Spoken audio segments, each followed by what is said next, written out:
giving during the pandemic. Hello again, everybody. I'm Bill Stanczykiewicz. This is the first day from the fundraising school, and I'm joined today by one of our veteran instructors, Lisa Bennett, who's been teaching for the fundraising school for many, many years on a wide range of subjects, including her significant expertise in planned giving. Lisa also works as a consultant for numerous nonprofits, including in helping them help their donors with their estate planning that can include charitable giving. And Lisa, great to see you during this virus crisis, and thanks for being with us on the Fundraising Schools podcast. It is my pleasure, Bill, and I really appreciated teaching with you last January. It was one of my last teaching assignments before sheltering in place occurred. And of course, sheltering in place now means fundraising in place. And I hope that you and your household and your family members are safe and healthy during this pandemic.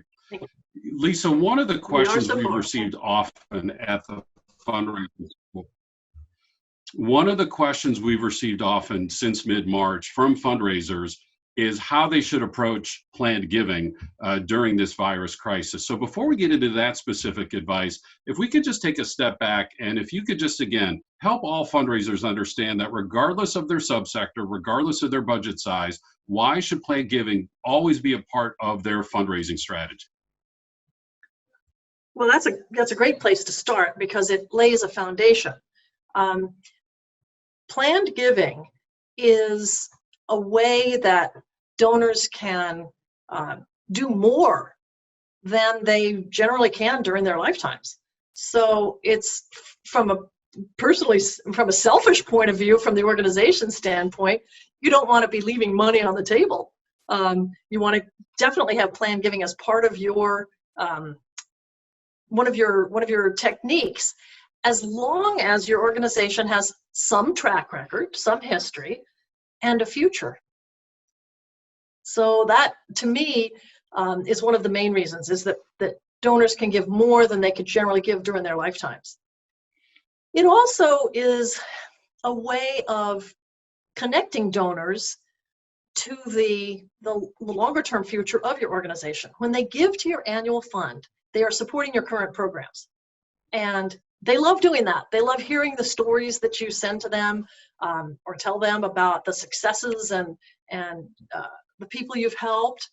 But when they think about, well, will this mission need to be addressed a generation from now when my grandchildren are in the community? And if it is, and if your organization has a good likelihood of being there, then planned giving is a way for donors to fulfill their long-term interest in your mission, in your field. So those are the main reasons. That has always been important to have planned giving in our overall fundraising planning. And now, Lisa, with great sensitivity, fundraisers are saying, wow, there's so much in the news about the number of people, the number of illnesses, the number of fatalities. Is this really the time I should be talking with a donor about their giving for after they pass on? What advice do you have for fundraisers as they try to keep planned giving in the forefront, even during this current challenging season? Well, Bill, that's a very natural question, and I'm not surprised that we're getting this question at the fundraising school. I would step back, actually, and say that fundraisers are often, at a deep level, reluctant to address planned giving with donors because they're afraid it might seem morbid, that the donors will then have to think about after they're dead. Nobody likes to think about their own death. Well, I have to tell you, most people don't have wills at all. I would say among the older set, we have exceeded 50% now with some sort of estate plans. But if you look at overall, most American adults don't have estate plans at all. So there's a lot of work we have to do as a sector, regardless of COVID-19 or earthquakes or hurricanes or whatever. No matter what happens, people should have estate plans. They should have a will. And so there's a lot that we can do as a sector to help educate people about how that helps protect and advance their own interests after they're gone. Now, even of the people who have wills, a very small percentage of them have charity in their wills. So we have even more work to do. I would say that during this period where we are all so aware of COVID-19, the effects that it's having on people's health, people's finances, the economy overall, the uncertainties that we are facing as a nation, there are some really good reasons to continue promoting planned giving. First of all, we do mention the COVID-19 crisis. We have to mention that because everybody's thinking about it. But we don't have to be morbid about it. We can continue to talk about the good work that our organizations are doing, and possibly, especially in these times, we can understand that in these times of uncertainty and times when people have quite an unexpected extra amount of time to deal with some of those things that they haven't dealt with in the past or for a long time, an extraordinary number of people are making their first estate plans or updating their wills. They now have time to get to it. So let's not miss that opportunity. While addressing the uncertainties of COVID, let's say, look, you've been with us for many years. We consider you a part of our family. And we hope that you'll consider our agency part of your family as you're working on your estate plans. So, absolutely, the key thing to remember is that planned giving is still and has always been about the relationships that we have with people and with their deeply held values. So the extent to which we can improve our stewardship, that is telling our story about how their funds have been used, what good things we're doing in the community, and what our plans are, and strengthening our relationships with these donors, showing that we care about them, making sure that we're reaching out to the people where maybe we already know they have an estate plan, find out how they are. A non-fundraising call that it's just, how are you doing? How are you coping with this? What is your family doing to deal with COVID-19? Showing that you care. It's about a relationship. It's not about the money. So in these days, don't forget to mention it. Don't dwell on it. Keep the relationships going and getting stronger and stronger.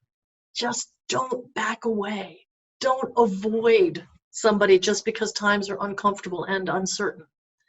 I would even argue that for a number of our agencies and our organizations, our institutions, the fact that we're still here doing good work and that we expect to be and intend to be and will have to be in the future, well beyond when we have a vaccine widely available, when this crisis has passed, we will still be there doing the good work that your donors, care about. That is, in a way, a beacon of certainty, a beacon of hope. And people are really looking for that right now. Lisa, that is a great point, that a planned giving request, a planned giving discussion inherently is a long-term discussion.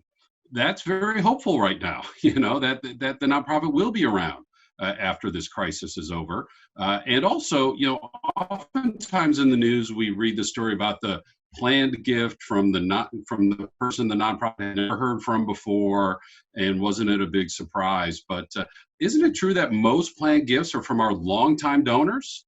And if that is true, shouldn't that help us then make that just part of this conversation? Absolutely. Most planned gifts come from longtime donors. At the same time, most realized bequests, that is, those that actually come to us, come as surprises.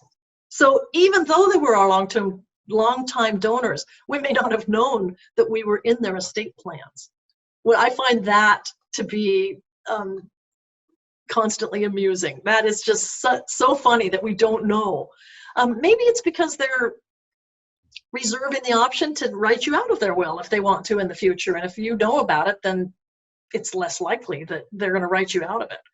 So we just need to make sure that we continue to be and continue to let them know that we are worthy of their consideration in their long-term estate plans, long-term plans. And that's a matter of communication. And a planned gift certainly can be from all forms of wealth. We think about the cash that somebody might have or the cash value that somebody might have. What advice do you have in regards to, especially the stock market? Stocks can be part of a planned gift. We see the decline in the stock market right now. Is that something that's still worthy for conversation, or is that something right now maybe the current season would argue against? What advice do you have for us in that regard? Well, the advice I have is not to make any assumptions. There are sectors that are doing fine right now, and we hear about the market. First of all, stock market is not the economy, and so we shouldn't make that mistake. Second of all, not all stocks are going down. And so if you're in a position to be having a one-on-one conversation, perhaps like this through Zoom or FaceTime with a longtime donor, don't make any assumptions about their particular portfolio.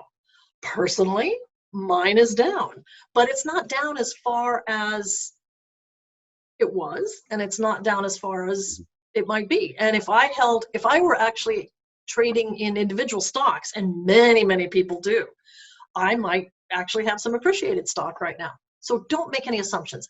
Ask the questions, and donors will and listen very carefully, because during conversations, donors will let you know what they want you to know. Lisa Bennett is a member of the Fundraising School's faculty, and we want our audience to know she has a high level of very detailed expertise on all the mechanics of planned giving. We just didn't have time to get into that during this brief podcast, but want to assure you of Lisa's expertise in that regard. And as you can hear today, she also has that special touch in terms of being in relationship with our donors, just overall, including on this more complex subject of planned giving. So as Lisa has informed us, stay in touch with your donors, listen for those opportunities to discuss planned giving. Even during this challenging pandemic season, this can still be a legitimate conversation that you have with the right donor in the right way at the right time. The Fundraising School, meanwhile, we're still open for business. We have TFRS at your desk. TFRS for the Fundraising School, TFRS at your desk with these podcasts. We have one Friday every month. We get together for something called Fridays with the Fundraising School, a 1-hour session where you can bring your questions and share your ideas and thoughts. We also have our courses that are still available online, the courses that lead to the Certificate in Fundraising Management and Certificate in Fundraising Leadership are all available online. Now, we're hoping in late August to be able to come back in person in our home city of Indianapolis. That, of course, we're just staying tuned every day, every week, every month, as we're guided by our national, state, local policies and our Indiana University policies. But the public courses that are available online, we have crisis response scholarships to reduce the registration fee by 50%. And this summer, a special series, Current Affairs Fundraising, 5 half-day courses that lead to a new Current Affairs Fundraising Certificate. All this is available on our website at philanthropy.iupui.edu/the Fundraising School. With my colleague Lisa Bennett, I'm Bill Stanczykiewicz, and now you are more up to date on this first day from the Fundraising School.